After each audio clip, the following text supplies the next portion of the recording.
Hey everybody, welcome back to the Ready Up E3 recap. I'm Stuart Griffin. I'm Cameron Bald. And I'm Scott Cameron. And today we're going to be recapping the final three talks from the E3. First up is Ubisoft, and the big first piece of news we've got from that was the Mario plus Rabbids. This game is definitely not XCOM. I mean, yeah, like we've got this document here where we can look at our notes, and we've basically all written Nintendo XCOM. Yeah, which is fine by me, by the way. Yeah, like I love XCOM. I love Final Fantasy Tactics. I love Fire Emblem. So I'm all on board for this. Yeah, I mean, this is kind of like it seems to be a genre that's really catching fire. So Nintendo games are usually good for introducing younger people to genres. I think that's a great thing to do with that kind of gameplay. And I like these sort of weird class combinations they've sort of created out of Rabbids mixed with Mario power-ups. For sure. They've gone an interesting direction with that, and like it's actually made the Rabbids, not appealing but like tolerable to me. So that's an achievement in itself. Yeah, it is the first game that they've been involved in that I have actually been like, I kind of want to play that. Although I will defend Rabbids over Minions. They're basically the same thing. Yeah. Well, that's the joke. That's what I'm saying. Like right. Rabbids were first, so Okay, fair enough. Yeah. So that's. Did they announce a date for that? I don't think they did. I think it's just a holiday. Yeah, I think it's just on its way. On its way. Okay. All right. Okay. Next up was The Crew 2, which I mean looks like an expansion of The Crew. Like, looks like more of The Crew. Yeah. Did any of you play the original Crew? Nah, I tell you, it really didn't grab me. It was fun to drive from one end of the US to the other, but once that sort of wore off, there was really very little else to keep me compelled. I've only ever watched videos of it, but it seemed to be like it was almost like you were doing a scoring run. It was like you were sort of just building up a sequence of sort of events in order to get a high score. Yeah, sort of. I seem to remember there being a fair bit of story, which kind of kept it going, and obviously the typical Ubisoft style control towers that unlock sections of the map or whatever. Like, I mean, the first Crew is way old now, like way old. Is it? Yeah, if it's the one I'm thinking of, I could be thinking of a different game. Which is possible. Are we talking about completely different games here? That would make more sense actually now that I think about it. Okay, so I don't know what The Crew is. Apparently, has cars, dirt bikes, and planes. That was all I've really noted. Yeah, it didn't really look. It didn't set my world on fire. I mean, I'm sure that there's some racing game enthusiast out there who is super psyched for that, but that person is not me. All right, then I guess we'll move on. Yeah, the next game I did want to talk about, which was Transference, which actually looked really awesome. I actually really like Elijah Wood as an actor now. I feel like he's kind of growing on me, and I'm really interested to see what they do with this. They showed us almost nothing about what the actual game was, but I'm curious. You have my attention, Ubisoft. All right, cool. And it's VR. It is. And every time I see Transference written in headlines over the last 24 hours, I've just been thinking, isn't that film with Johnny Depp? But no, that's Transcendence. Right? Like, I kept doing that as well. I think I almost different Hollywood star. I think I almost called it Transcendence a couple of times. All right, so you're at least interested in that one. Yeah, for sure. Is it what was it? Was it like a horror game or an FPS? Well, I don't know. I couldn't from the footage that they showed. They didn't give a great impression on what the game actually was.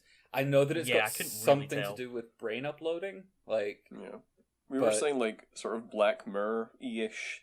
Yeah, style. it did look very Black Mirror-esque. Yeah. No, look pretty cool. Okay. Moving on. Skull and Bones. This looks like basically PvP. Assassin's Creed Black Flag, basically. I mean, well, from what I was watching, I don't think you actually leave control of your ship, which surprised me. I was kind of expecting there to be a point where you left control of your ship and you went on boarding actions, but it seems like it's just the ship action. Just the ship stuff, okay. Which, I mean, I'm psyched about it. I'm actually a big fan. It reminded me of the World of Ships, the wargaming. Oh yeah. And I'm a big fan of that. So yeah, I'll go for that probably. I think. I actually missed the Starlink stuff, so I haven't seen this. I should have went back and watched it. But this was the game they teased in Watch Dogs 2. I was excited about it until I realised what it actually was, which is just a massive way to screw over parents with children. Yeah, anyone. I mean, yeah, I do think it is kind of quite incredibly sort of. It is the amiibo idea taken to its full logical conclusion, which I'm not sure I think is that good. Like, I'm worried about it. It looked cool. I'm always in favor of like space shooters are good, but this is an interesting move, let's say. See, I'm okay with it being like I don't mind them as toys and as collectible items. I'm fine with that. It's taking the DLC locking. Yeah, basically, it's taking gameplay stuff and selling it as part of a toy. Like that is sort of a kind of consumerist nightmare. That there definitely isn't a way around that by spending £30 on a device which pretends to mimic NFC tags. Moving on. The next one is pretty big. I mean, I've not really I never really got into 4. But Far Cry 5. It's been controversial over the last week or two. Yeah. Mainly because of the theme they're going for. It seems to be a sort of a modern day American revolutionary. They've done a bit of backpedaling on that, which has me slightly. Well, I'm not surprised because they do tend to set up an interesting premise and then backpedal from there. Like they've just said, it's a cult, which seems a bit, like they don't want to upset anybody, but.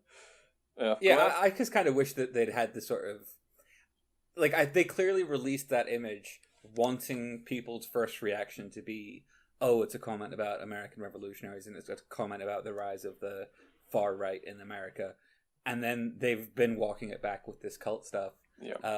They actually showed an expanded version of that initial image that they released that demonstrated that there were people of color in the cult, which is a very clever way of avoiding the accusation that you're making it about that far right thing. Right. Yeah.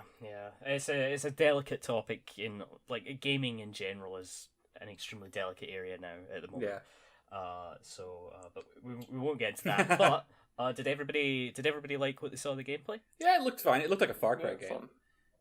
It looked like Ubisoft game. Yeah. It seemed like they were trying to make it a little bit more interactive with some of the stuff they put in there. There's nothing mind blowing in there at the moment. To cap off Far Cry 5, I will say I always approve of games that let you command dogs or work with dogs or pet dogs. I just love dogs. I'm hoping that the dog is a controllable character in the co-op gameplay. Like, I will play... I'm up for that. I would play the whole of Far Cry 5 as a dog. Yeah, I'm on board for that. All right, okay, you've heard our words, Ubisoft. Get it in there. So the last thing in Ubisoft was, I'd say probably the most exciting news, which is a very, very fun-looking trailer for Beyond Good and Evil 2. Yeah. It was. It looked very... The thing it most reminded me of, actually, on first viewing was The Fifth Element. And that is a good aesthetic to be lifting, to be honest. Yeah, absolutely. So multipass. Lilo Dallas multipass.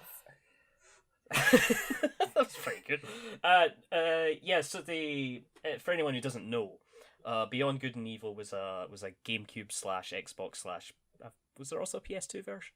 Yeah, definitely a PS2. PC version. I think there was a PS2 version. Yeah, it was one of my first PS2 games. I've a massive love for the first one, so I'm super hyped for this. I was in my head. I always know it as a GameCube game, but maybe it came out on the GameCube first, or maybe I just remember that platform prominently.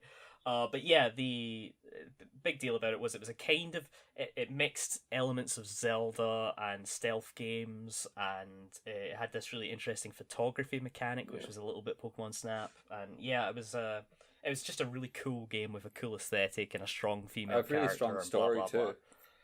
And a really strong story. 9 years ago, we got a trailer for Beyond Good and Evil 2. Which let's be honest, didn't have much to do with the one that we got yesterday. No, it was just a teaser. It was just like, here's a pig. Yeah. Whereas, as you say, they went full on with this one. This was like high production quality. Like they spent money on this trailer. It was a good 3 or 4 minutes long. And it felt like a sequence out of, like, it could have been out of The Fifth Element. It was like it had like a chase sequence, and that aesthetic was in there, and details suggest that it might be a prequel. Yes, I sort of assumed that was her mother, because she's an orphan in the first game. She's looked after Jade. Yes, Jade. So I'm sort of hoping for a prequel. I sort of a delve into her past. So there was only one thing about that made me suspect that it might not be a prequel, which was that they were talking that the pig statue that they were talking about, was that not did he not refer to it as, like, by name as the pig character from the first Beyond Good and Evil?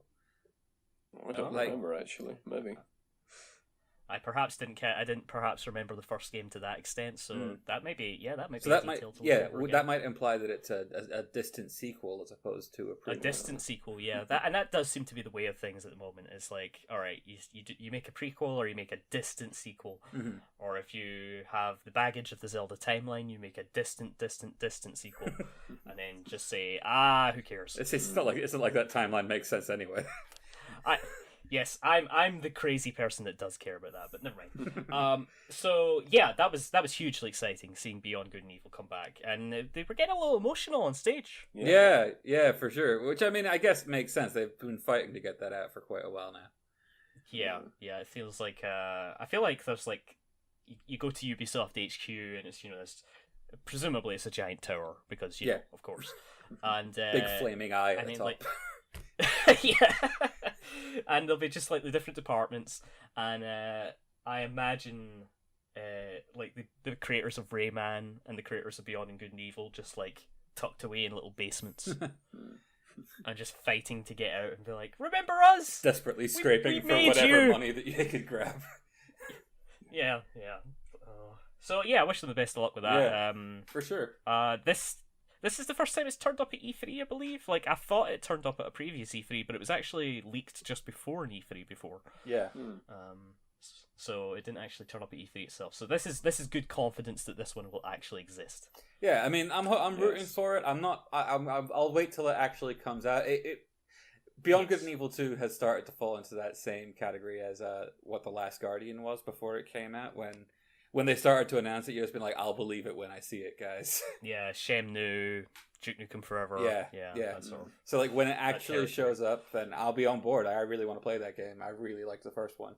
So that was Ubisoft's conference, and I would say it's a reasonably strong showing, considering what we normally expect at Ubisoft conferences. Like, in my mind, Ubisoft conferences are just like an hour of like Just Dance and like the occasional actual game announcement.